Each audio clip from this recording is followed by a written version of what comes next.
Assalamualaikum warahmatullahi wabarakatuh. Salam guru penggerak.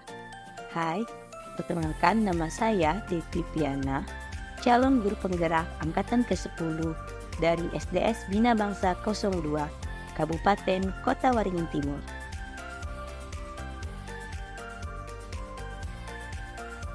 Pada video kali ini, saya akan memaparkan penerapan segitiga restitusi untuk menyelesaikan permasalahan yang ada di sekolah saya. Sebagai informasi, segitiga restitusi adalah suatu proses dialog yang dijalankan guru atau orang tua agar dapat menghasilkan murid yang mandiri dan bertanggung jawab. Adapun langkah-langkah dari segitiga restitusi yaitu yang pertama, menstabilkan identitas, yang kedua, validasi tindakan yang salah, yang ketiga, menanyakan keyakinan. Menstabilkan identitas. Dalam tahapan ini, berdasarkan prinsip membuat kesalahan adalah proses pembelajaran, sehingga menggeser identitas gagal ke identitas sukses. Selanjutnya adalah langkah validasi tindakan yang salah.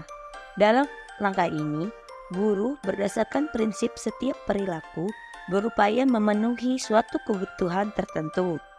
Guru akan bergeser dari pemikiran stimulus respon menjadi proaktif. Selanjutnya, mengenali dan mengakui kebutuhan murid akan memperbaiki hubungan dengan murid.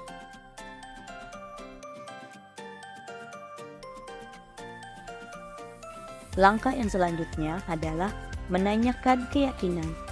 Murid akan diberikan pertanyaan yang bermakna untuk memunculkan motivasi intrinsik, sehingga mampu mengaitkan keyakinannya dengan tindakan yang salah. Kasus pertama yang terjadi di sekolah saya adalah Ajura tidak terima kalau tugas sekolahnya selalu dicontek oleh temannya, sehingga Ajura tidak dapat menahan emosinya dan marah kepada temannya.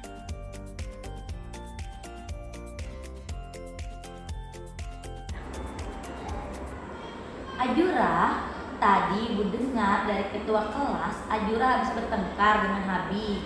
Iya Bu, habisnya kesal sih. Kenapa kesal? Habis selalu mencontek hasil pekerjaan saya. Bukan hanya PR, tapi tugas di kelas pun dicontek. Oke, wajar ya kalau Ajura itu marah dan kesal kepada Habi. Karena kalau Ibu nih ada di posisinya Ajura, Ibu juga pasti kesal dengan Habi. Nah, tadi apa yang sudah Ajura perbuat kepada Habi? Saya marah-marah dan tidak sengaja mengucapkan kata-kata tidak sopan dan mendorong mejanya Bu. Oke, nah pasti Ajura punya dong ya alasan kenapa sampai melakukan hal tersebut. Iyalah Bu, saya tidak terima Habib sering mencontek hasil pekerjaan saya tanpa berusaha sendiri Bu. Oke, wajar kalau sampai Ajura itu marah dan kesal karena Habib selalu mencontek tanpa mau berusaha sedikit pun. Ibu juga sangat menghargai apa yang dilakukan Ajura itu tidak berlebihan. Contohnya seperti memukul Habib. Nah, sekarang coba Ajura berpikir, kira-kira apakah dengan marah tadi sudah sesuai dengan keyakinan kelas yang kita sepakati? Tidak Bu. Nah, menurut kamu keyakinan kelas apa yang sudah kamu anggap? Saling menghormati antar teman Bu. Nah, benar sekali. Menurut kamu penting nggak untuk menghormati teman? Penting Bu. Nah, baik. Kalau menurut kamu penting, keyakinan kelas apa yang harusnya kamu lakukan di saat kamu marah? Harus lebih sabar dan mampu mengendalikan emosi Bu. Baik. Kira-kira kapan Ajura mau memperbaiki kesalahan ini? Iya Bu, bersedia. Nah, apa yang akan Ajura lakukan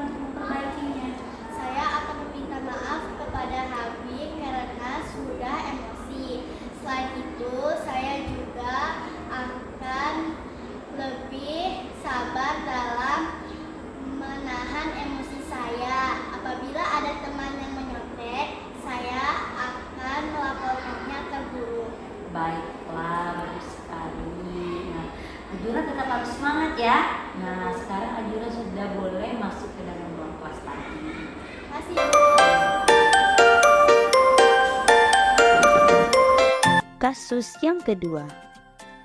Pada kasus yang kedua, mengenai permasalahan siswa yang selalu datang terlambat masuk ke dalam ruang kelas setiap jam istirahat berakhir, sehingga selalu terlambat mengikuti pelajaran di dalam kelas.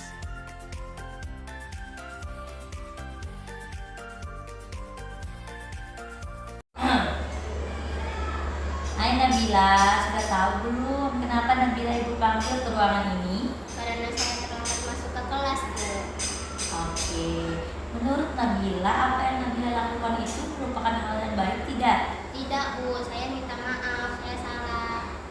Tidak apa-apa. Ibu paham, semua orang juga pernah melakukan kesalahan. Bahkan ibu pun juga pernah melakukan kesalahan. Di sini ibu tidak mencari siapa yang salah, melainkan kita bersama-sama mencari solusi. Ibu yakin Nabila pasti punya alasan kenapa Nabila melakukan hal tersebut. Bisa diceritakan? Saya keasikan bermain, Bu, dengan teman. Jadi saya makan dan minumnya sudah hampir bunyi bel, sehingga saya masuk ke kelasnya terlambat, Bu. Memang ya Nak, bermain bersama teman itu merupakan hal yang menyenangkan. Bahkan kadang-kadang kita bisa lupa waktu. Nah, tapi kira-kira ada nggak solusinya supaya Nabila tetap bisa bermain dengan teman, bisa tetap jajan di kantin, dan bahkan tidak terlambat masuk ke dalam ruang kelas setelah bel istirahat selesai? Ada, Bu. Saya harus lebih bijak membagi waktu istirahat saya, sehingga saya bisa masuk ke kelas tepat waktu. Kira-kira kapan Nabila akan melakukannya? Mulai besok, Bu, saya akan berusaha dan berkomitmen untuk selalu masuk ke kelas tepat waktu. Oke. Kira-kira Nabila masih ingat nggak ya keyakinan kelas apa yang sudah kita buat di dalam kelas kemarin bersama-sama teman-teman? Masih, Bu. Kira-kira apa keyakinan kelas yang berkaitan dengan hal yang telah Nabila lakukan? Disiplin dan menghargai waktu, Bu. Betul, benar sekali ya.